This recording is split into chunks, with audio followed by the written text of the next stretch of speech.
ओम शांति। आज बाबा की 11/11/2024 की साकार मुरली के महावाक्य हैं। मुरली का सार है, मीठे बच्चे अपने ऊपर पूरी नज़र रखो, कोई भी बेकायदे चलन नहीं चलना, श्रीमत का उल्लंघन करने से गिर जाएंगे।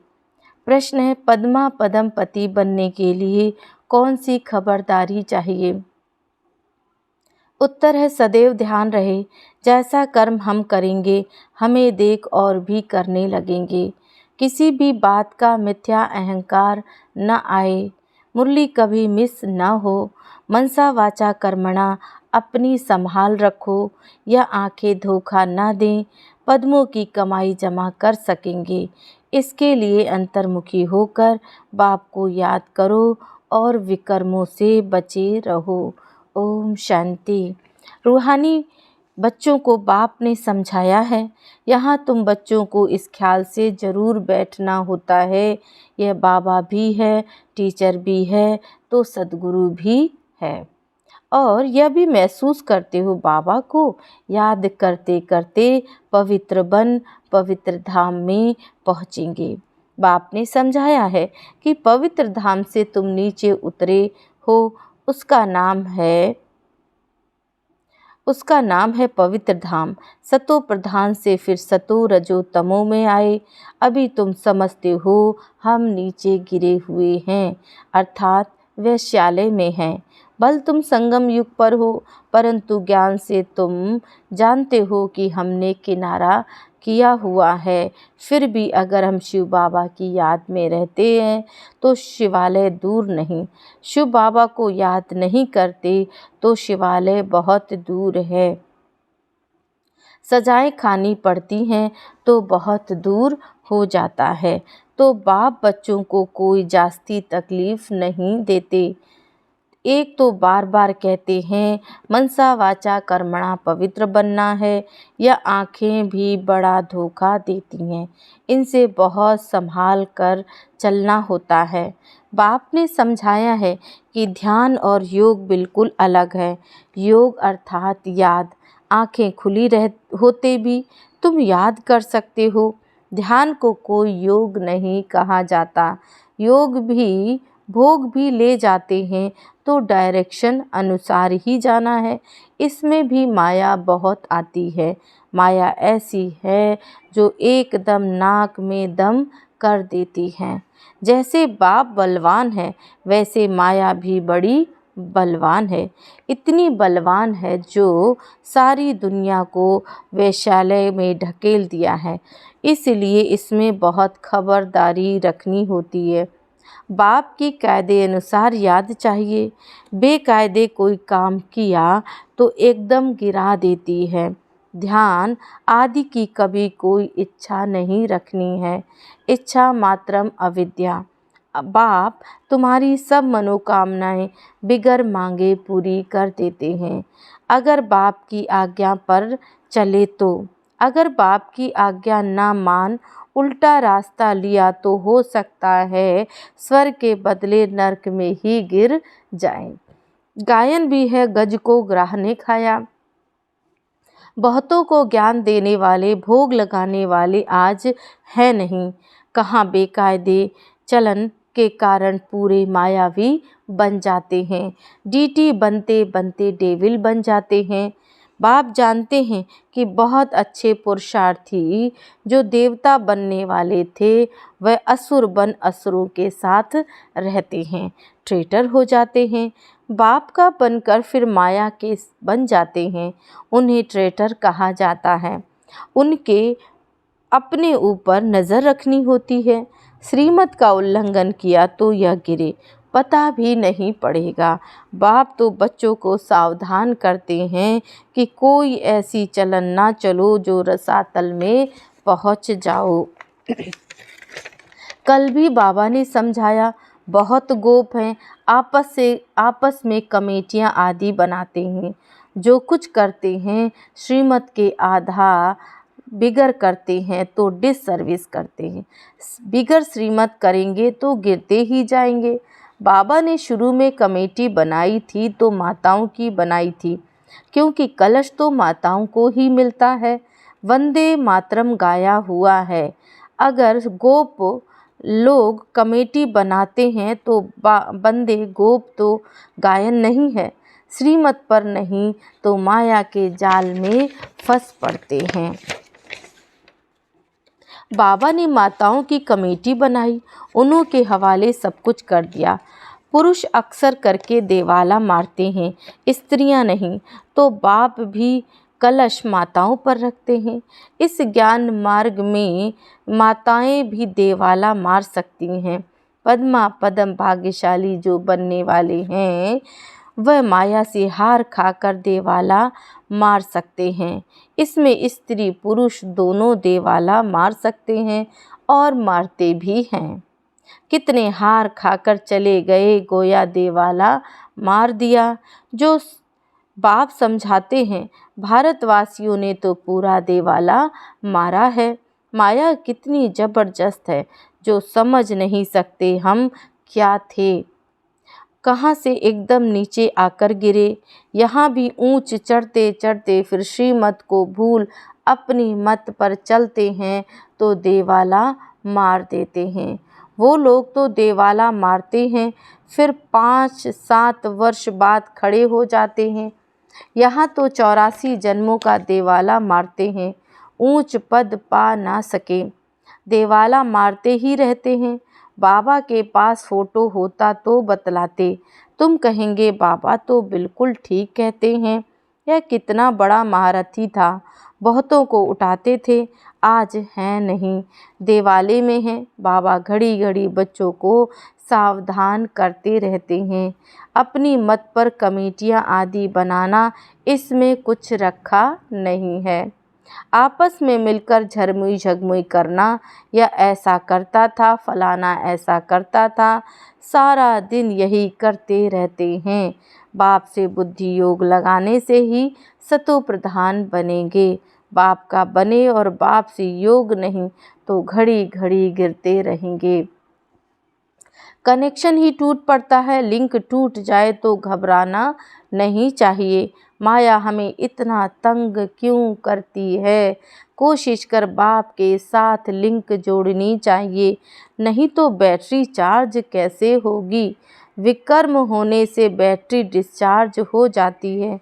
शुरू में कितने ढेर के ढेर बाबा के आकर बने, भट्टी में आए, फिर आज कहाँ हैं? गिर पड़े क्योंकि पुरानी दुनिया याद आई। अभी बाप कहते हैं, मैं तुमको बेहद का वैराग्य दिलाता हूँ, इस पुरानी दुनिया से दिल नहीं लगाओ, दिल स्वर्ग से लगानी है। अगर ऐसा लक्ष्मी नारायण बनना है तो मेहनत करनी पड़े। बुद्धि योग एक बाप के साथ होना चाहिए। पुरानी दुनिया से वैराग्य, सुख धाम और शांति धाम को याद करो। जितना जितना हो सके उठते बैठते चलते फिरते बाप को याद करो। यह तो बिल्कुल ही सहज है। तुम यहाँ आए ही हो नर से नारायण बनने के लिए। सबको कहना है कि अब तमो प्रधान से सतो प्रधान बनना है, क्योंकि रिटर्न जर्नी है। वर्ल्ड की हिस्ट्री ज्योग्राफी रिपीट, माना नर्क से स्वर्ग, फिर स्वर्ग से नर्क, यह चक्र फिरता ही रहता है। बाप ने कहा है, यह सुदर्शन चक्रधारी होकर बैठो। इसी याद में रहो कि हमने कितनी बार चक्र लगाया है। अभी फिर से हम देवता बन रहे हैं। दुनिया में कोई इस राज को नहीं समझते। यह ज्ञान देवताओं को है नहीं, वह तो हैं ही पवित्र। उनमें ज्ञान ही नहीं जो शंख बजावें, वह पवित्र हैं। उनको यह निशानी देने की दरकार नहीं। निशानी तब होती है जब दोनों इकट्ठे होते हैं। तुमको भी निशानी नहीं, क्योंकि तुम आज देवता बनते बनते कल असुर बन जाते हो। बाप देवता बनाते, माया असुर बना देती।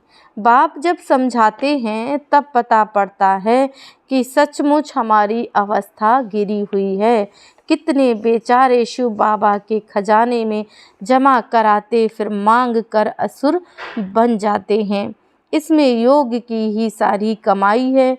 योग से ही पवित्र बनना है। बुलाते भी हो बाबा आओ, हमें पति से पावन बनाओ, जो हम स्वर्ग में जा सके। याद की यात्रा है ही पावन बन ऊंच पद पाने के लिए। जो मर जाते हैं फिर जो कुछ सुना तो शिवालय में आएंगे जरूर। पद भल कैसा भी पाएं, एक बार याद किया तो स्वर्ग में आएंगे जरूर। बाकी ऊंच पद पा न सके, स्वर्ग का नाम सुनकर खुश होना चाहिए। फेल हो पाई पैसे का पद पा लिया, इसमें खुश नहीं होना चाहिए। फीलिंग तो आती है ना, मैं नौकर हूँ। पिछाड़ी में तुम्हें सब साक्षात्कार होंगे कि हम क्या बनेंगे। इससे क्या विकर्म हुआ जो ऐसी हालत हुई, मैं महारानी क्यों नहीं बनूं। कदम कदम पर खबरदारी से चलने से तुम पद्मा पद्मपति बन सकते हो। मंदिरों में देवताओं को पद्म की निशानी दिखाते हैं, दर्जे में फर्क हो जाता है।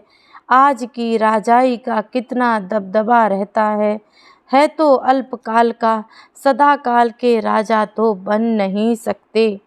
तो अभी बाप कहते तुम्हें लक्ष्मी नारायण बनना है तो पुरुषार्थ भी ऐसा चाहिए।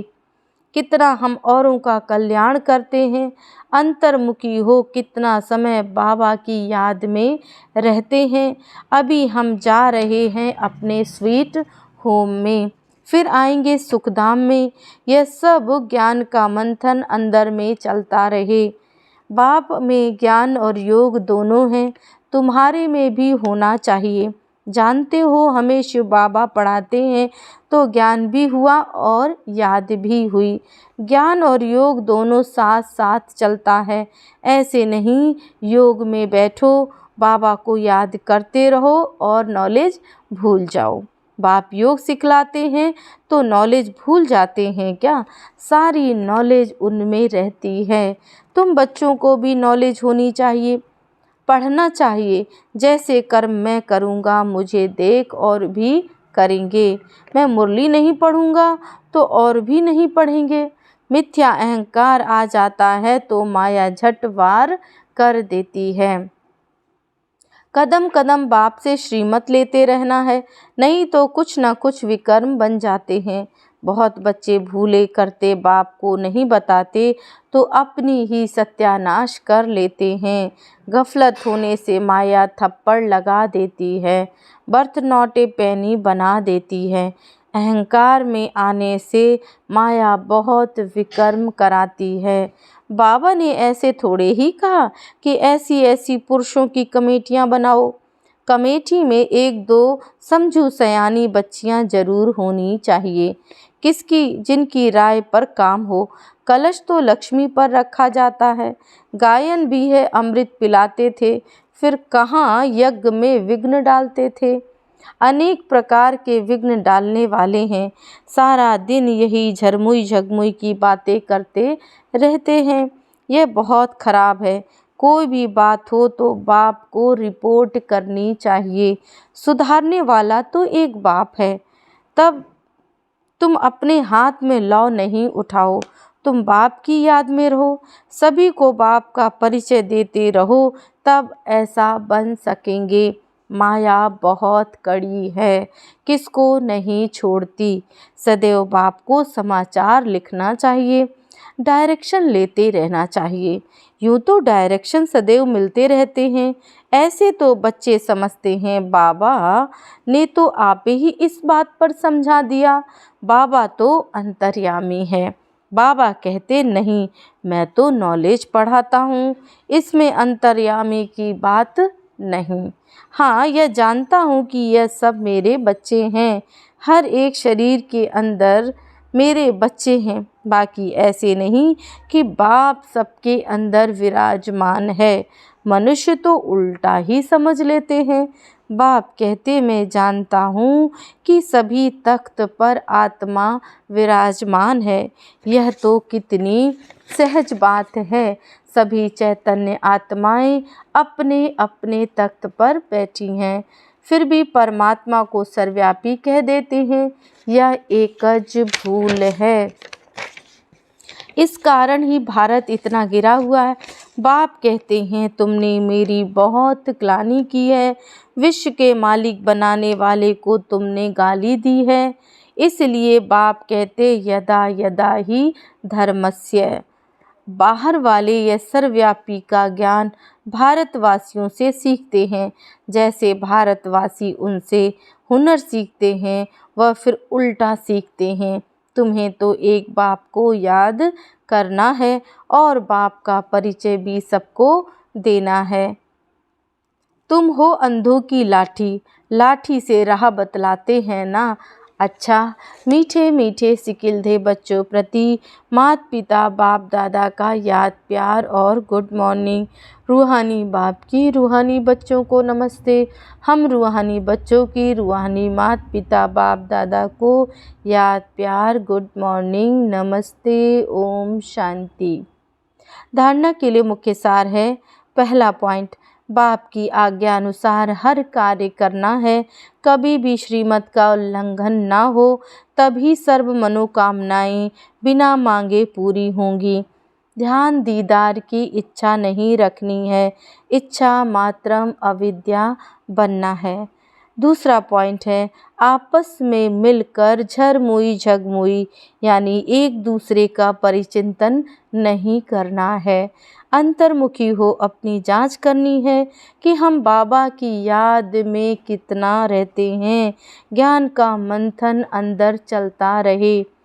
वरदान है, हर आत्मा के संबंध संपर्क में आते सबको दान देने वाले महादानी वरदानी भव। सारे दिन में जो भी संबंध संपर्क में आए उसे कोई ना कोई शक्ति का, ज्ञान का, गुण का दान दो। आपके पास ज्ञान का खजाना है तो शक्तियों और गुणों का भी खजाना है। तो कोई भी दिन बिना दान किए खाली ना जाए, तब कहेंगे महादानी। दान शब्द का रूहानी अर्थ है सहयोग देना। तो अपनी श्रेष्ठ स्थिति के वायुमंडल द्वारा और अपनी वृत्ति के वाइब्रेशन द्वारा हर आत्मा को सहयोग दो, तब कहेंगे वरदानी। स्लोगन है, जो बाप दादा और परिवार के समीप हैं उनके चेहरे पर संतुष्टता, रूहानियत और प्रसन्नता की मुस्कुराहट रहती है। ओम शांति।